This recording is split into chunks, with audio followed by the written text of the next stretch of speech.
राज कपूर की एक multi starrer film बन रही थी। हमेशा की तरह शंकर जयकिशन म्यूजिक दे रहे थे और वो एक गाने के लिए 120 से भी ज्यादा लोगों के ऑर्केस्ट्रा के साथ रिकॉर्डिंग करना चाह रहे थे। उस समय तक मुंबई में इतने बड़े ऑर्केस्ट्रा के साथ रिकॉर्डिंग की सुविधा वाले स्टूडियोज नहीं हुआ करते थे।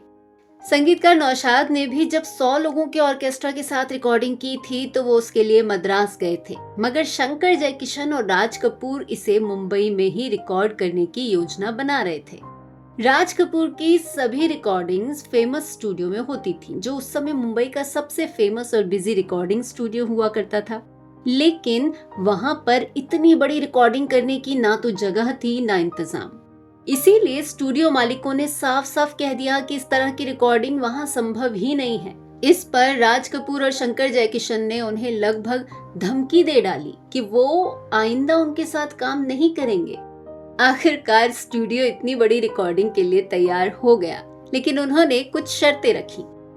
जब आरके की रिकॉर्डिंग्स हुआ करती थी ना, तो बाहर से बहुत से गेस्ट आया करते थे। तो स्टूडियो ने पहली शर्त तो यही रखी कि जब गाने की रिकॉर्डिंग होगी तो उस समय बाहर से कोई गेस्ट नहीं आएगा। राज कपूर अपनी रिकॉर्डिंग्स के समय अरेंजमेंट्स को लेकर भी काफी हस्तक्षेप किया करते थे, तो स्टूडियो मालिकों ने दूसरी शर्त ये रखी कि रिकॉर्डिंग एक तो सिर्फ रात में होगी और जो भी व्यवस्था की जाएगी उसमें राज कपूर कोई हस्तक्षेप नहीं करेंगे और रिकॉर्डिंग के समय खुद भी अंदर ही रहेंगे। राज कपूर जैसे फिल्म मेकर को शर्तों से बांधना आसान तो नहीं था, मगर रिकॉर्डिंग करनी थी, इसीलिए उन्होंने सारी शर्तें मान ली। इस गाने की रिकॉर्डिंग के लिए पूरे म्यूजिक हॉल से सभी फर्नीचर हटा दिए गए, सिवाय उनके जिनका इस्तेमाल म्यूजिशियंस को करना था। स्टूडियो में इतने सारे म्यूजिशियंस के एक साथ परफॉर्म करने की जगह नहीं थी, इसीलिए म्यूजिक हॉल के गेट खोल दिए गए। कोरस आर्टिस्ट को म्यूजिक हॉल के बाहर बिठाया गया, क्योंकि म्यूजिक हॉल में ऑर्केस्ट्रा आर्टिस्ट के बाद इतनी जगह ही नहीं बची थी।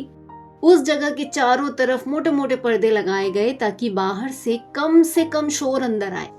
इतने कलाकारों के कारण हॉल के पूरे दरवाजे बंद नहीं हो सकते थे, इसीलिए रात के समय रिकॉर्डिंग की व्यवस्था की गई थी, क्योंकि उस समय रात को बम्बई में शोर कम हुआ करता था।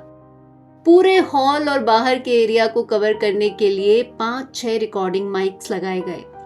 आज singers line by line songs record करते हैं, उस समय ऐसा बिल्कुल नहीं था। इसीलिए इस गीत की रिहर्सल फेमस स्टूडियो में सुबह 11 बजे शुरू हुई और फाइनल रिकॉर्डिंग पूरी हुई रात के 3 बजे।